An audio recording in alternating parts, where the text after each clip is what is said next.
Nessa aula eu vou falar sobre modelos de dados em banco de dados no SQL. Bom, o que é um modelo de dados? A gente pode dizer que é um conjunto aí de conceitos que pode ser usado para descrever as estruturas de um banco de dados. Então isso envolve falar dos tipos de dados, dos relacionamentos entre esses dados e as restrições que a gente tem sobre esses dados. Um exemplo bem típico é um modelo relacional. O modelo relacional a gente pode dizer que é um modelo de dados formado aí, que utiliza entre seus conceitos aí, um conjunto de relações, onde cada relação é composta aí por tuplas e atributos. Fazendo analogia com tabelas, a relação seria tabelas, a tupla seriam as linhas e os atributos seriam as colunas da tabela. Então, uma linha nesse modelo, uma tabela nesse modelo representa uma entidade ou um relacionamento entre os dados. Uma coluna, ela pode se referir a uma linha em outra tabela ou na mesma tabela para representar os relacionamentos, é o conceito de chave estrangeira. Então, esses conceitos, eles têm várias restrições, como restrições de chave, restrição de domínio, etc. São conceitos aí do modelo de dados. Bom, em termos de banco de dados no SQL, a gente tem diversos modelos de dados. Não existe um padrão aí entre os bancos de dados no SQL, mas as principais categorias desses modelos são essas quatro aqui. São o modelo baseado em chave e valor, modelo orientado a documentos, modelo de famílias de colunas e o modelo de grafos. Desses quatro, essas três primeiras categorias, elas compartilham uma característica comum que é a chamada orientação agregada. O modelo de grafos é um pouco diferente, mas as três primeiras têm essa ideia do conceito de agregados, que eu vou explicar um pouco melhor agora. Então, o que é um agregado? Ele é simplesmente um conjunto de objetos relacionados, desejamos tratar como uma unidade. Então, por exemplo, se eu quero considerar aí os pedidos de um cliente, então o cliente iria conter aí um conjunto de pedidos. Então, isso é visto como uma única unidade, o pedido seria um agregado aí de cliente.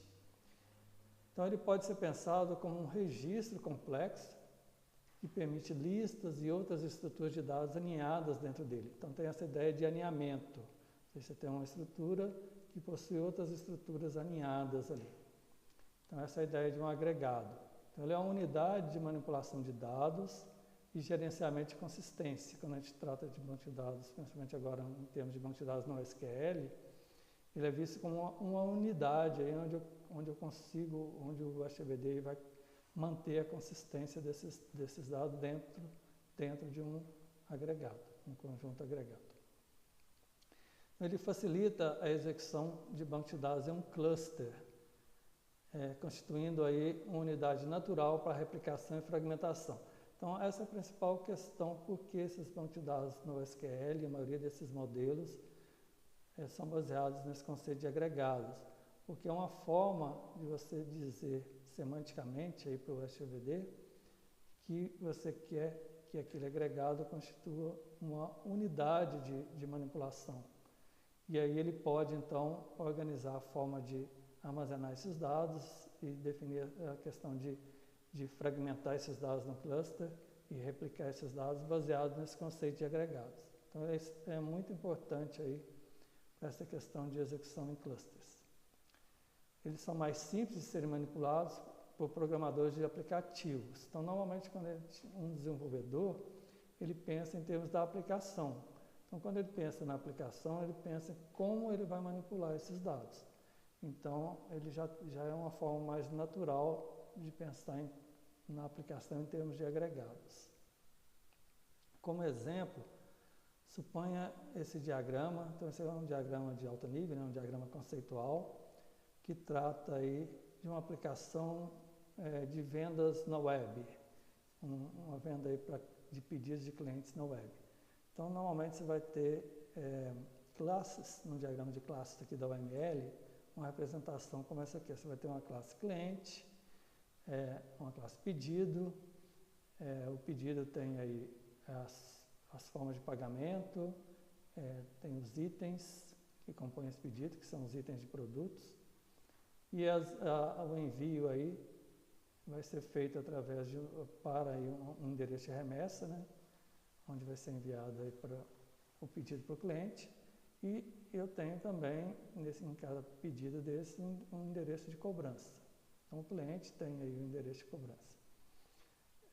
Bom, quando a gente modela isso dessa forma, eu estou modelando na forma de associações, ou seja, cada classe aqui está associada com uma outra classe, que é essa representação dessa linha contínua aqui, com essas cardinalidades. Então, eu estou dizendo que um cliente possui vários pedidos, está relacionado, aí está associado a vários pedidos, e um pedido está associado a um cliente e assim por diante. Então, cada classe dessa aqui é independente uma das outras, eu posso acessar diretamente qualquer uma delas. Eu posso vir, por exemplo, no item de pedido e procurar a qual produto ele se relaciona ou a qual pedido que ele se relaciona e indiretamente chegar até o cliente.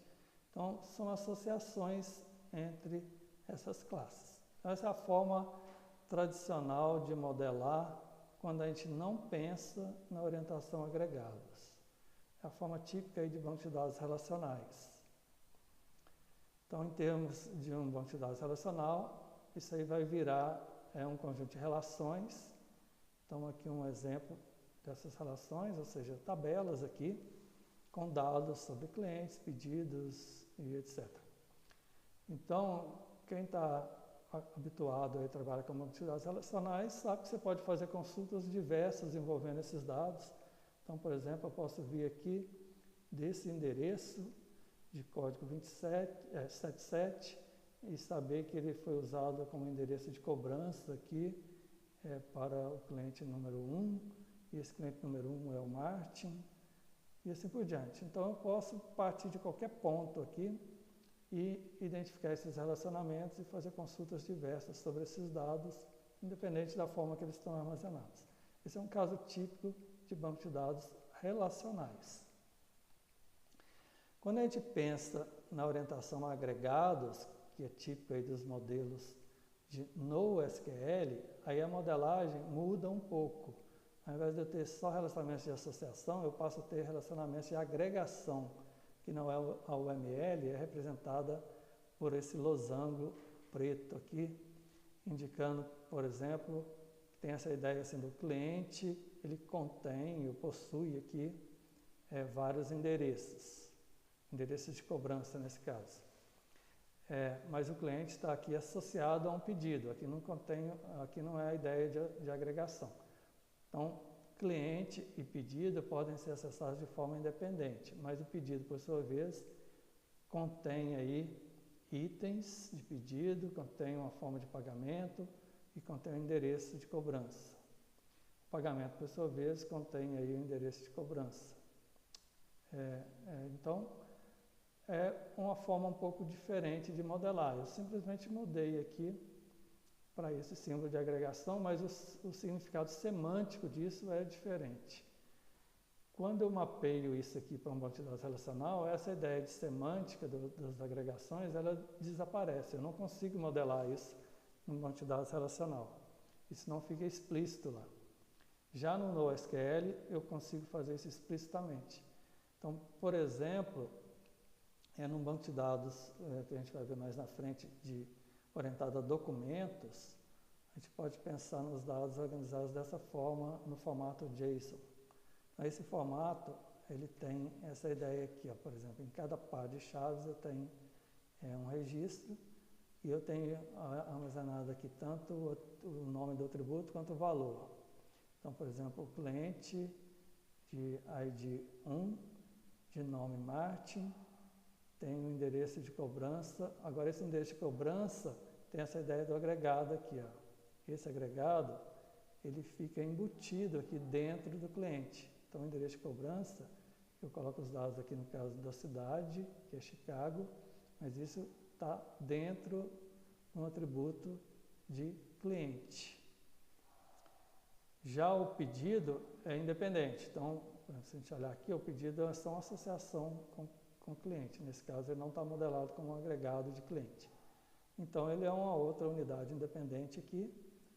Por exemplo, nesse caso, ID 99, do cliente de ID identificação 1. Então, aqui é só uma associação. Dessa identificação 1, eu tenho uma associação lá com o cliente, que é o Martin.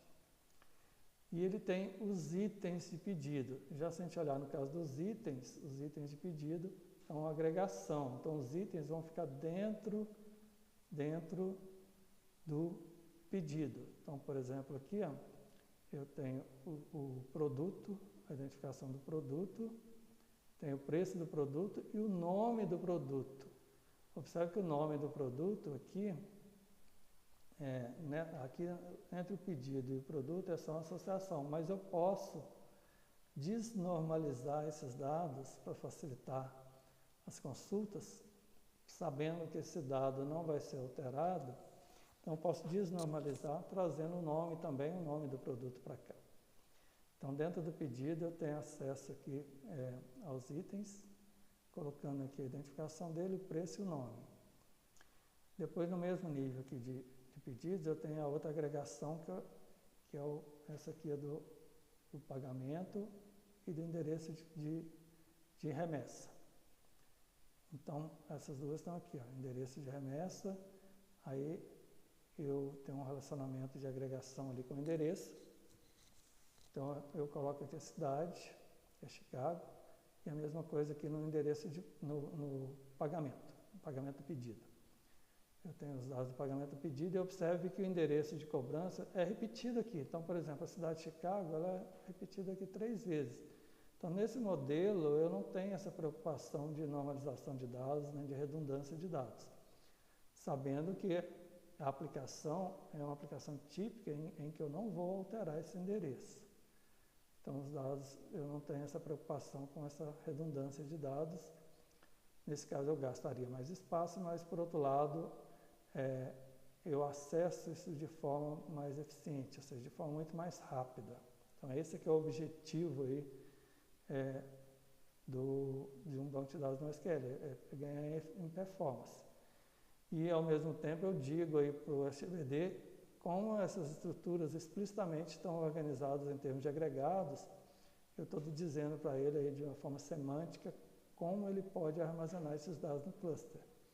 Ou seja, no caso típico aqui, ele armazena cada agregado em um nodo aí do cluster. Já no banco de dados relacional, eu não consigo dizer isso explicitamente. Então, mais algumas observações aqui relacionadas ao exemplo anterior, né? Então, os dois agregados principais lá são cliente e pedido.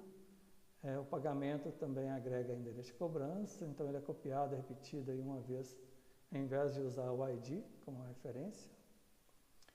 O produto também seria um outro agregado, mas não foi detalhado aí no exemplo. Cliente e pedido estão conectados com relacionamento de associação, então nesse caso o cliente e o pedido são independentes. E no caso do nome do produto, é parte do item de pedido. Isso é aquilo que eu disse lá atrás, que é uma desnormalização. O objetivo é de minimizar o número de agregados a serem acessados. Ou seja, quanto mais eu evitar esses acessos independentes, fazendo através de relacionamentos, como no caso do relacional, melhor, porque isso torna o sistema mais ineficiente. Bom, não há uma forma específica para definir os limites do agregado. Por exemplo, lá a modelagem do cliente e do pedido são independentes. Isso depende de como os dados serão manipulados. Então, por isso que ele é muito voltado para a aplicação. Quem desenvolve um modelo desse tem que pensar principalmente na aplicação de como esses dados serão acessados. Então, por exemplo, se a intenção é acessar todos os pedidos de um cliente ao mesmo tempo, então deve-se optar por um único agregado, como no exemplo seguinte. Ou seja, aqui o pedido é um agregado de cliente, então mudou o símbolo aqui de relacionamento aqui, não é mais uma associação entre cliente e pedido, é uma agregação. Então, nesse caso, é mais forte no sentido assim, de para eu acessar os pedidos, eu passo pelo cliente. Então, isso é bem típico. Então, se a minha aplicação é típica de acessar, de querer acessar de forma eficiente todos os pedidos de um determinado cliente, então é melhor eu modelar com uma agregação dessa forma. Então, essa que é a ideia. Você tem que pensar sempre na aplicação. Então, nesse caso, olha como que fica um exemplo de dados aqui no formato JSON. Eu tenho o cliente e dentro do cliente eu tenho os pedidos. E por sua vez, então, tem todas aquelas outras agregações lá, relacionando os itens de pedido, o endereço de cobrança e de pagamento. Então, a forma de organizar os dados é diferente. Nesse caso aqui, eu acesso os pedidos a partir do cliente. Naquela anterior, nessa aqui, eu tenho o cliente independente dos pedidos. São agregados diferentes aí. Então, tudo depende, a modelagem depende de como você quer acessar esses dados. Bom, quais são as consequências disso? As consequências da orientação a agregados. É claro que, como tudo aí na vida, tem suas vantagens e desvantagens.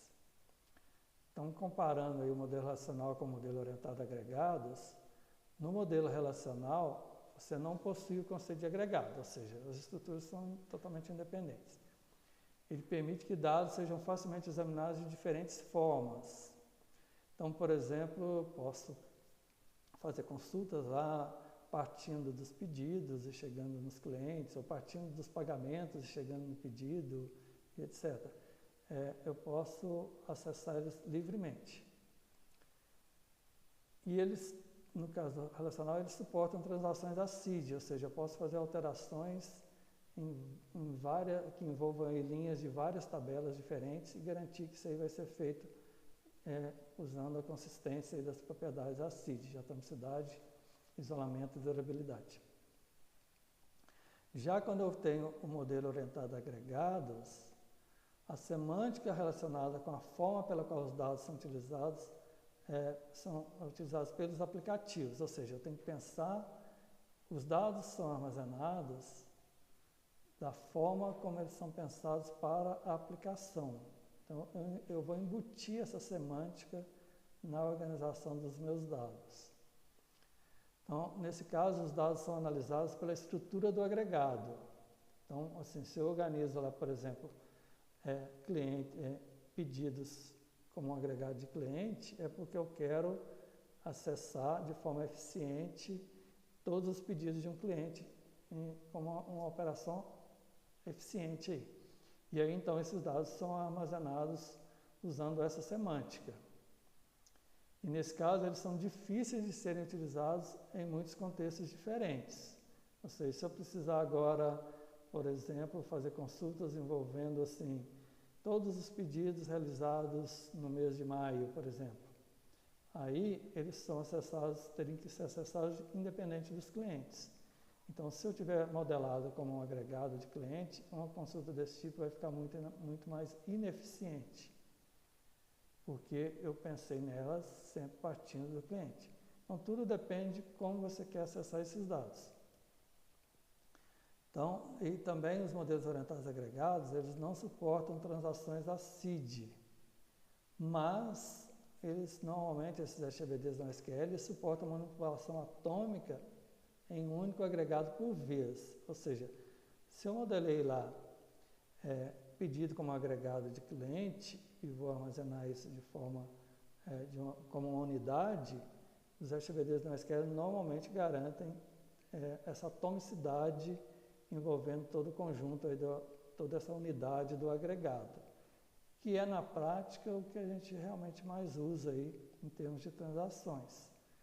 Então, apesar de você dizer que os bancos de dados NoSQL, os HBDs NoSQL não suportam transações ACID, na verdade eles suportam parcialmente isso e da forma que normalmente é realmente mais necessário na prática. Bom, além disso, essa orientação a agregados facilita a execução em um cluster, porque partes manipuladas juntas ficam no mesmo nodo. Então, essa é a principal questão envolvendo os modelos de dados para banco de dados no SQL, porque quando você modela como um agregado, você está dizendo explicitamente quais são as unidades que você quer que sejam acessadas normalmente juntas. Então, você já está dizendo para o HBD que ele pode armazenar isso e organizar isso no cluster de forma eficiente. Então, ele usa isso como uma unidade de armazenamento. Ele vai colocar cada agregado em um mesmo nodo, ou seja, todas as partes do agregado no mesmo nodo, e vai replicar essas unidades em outros nodos. Então, você está dizendo explicitamente para o HBD isso. Já no modelo aqui tipo relacional, que não é orientado a agregados, você não tem como passar essa informação semântica para o HBD. Então, ele não tem informação suficiente para organizar esses dados como unidades, por exemplo, num cluster. Então, por isso, esses HBDs no SQL, eles são bastante eficientes no cluster, porque eles já têm ali uma forma de armazenar esses dados para acessá-los de forma eficiente. Então, essa é a principal questão envolvendo aí, a principal diferença entre banco de dados no SQL e relacionais. Então, essa questão da orientação agregada. Mas lembrando que nem todos os HBDs no SQL são orientados a agregados. Por exemplo, no caso do modelo de grafos, não é isso que acontece. Então, é importante frisar bem isso. Então, é isso que eu queria dizer. Essa é a principal coisa dessa aula, que é entender os modelos de dados. Entender, assim, na verdade, eu ainda nem falei dos modelos de dados em si, mas é entender como essa modelagem a agregados é importante. Então, tendo essa ideia em mente, do significado da orientação a agregados, agora a gente pode passar então a detalhar um pouco mais aquelas 4 categorias de modelos de dados para NoSQL que eu vou fazer na próxima aula. Então aqui é a referência bibliográfica principal, que eu estou tirando esses conceitos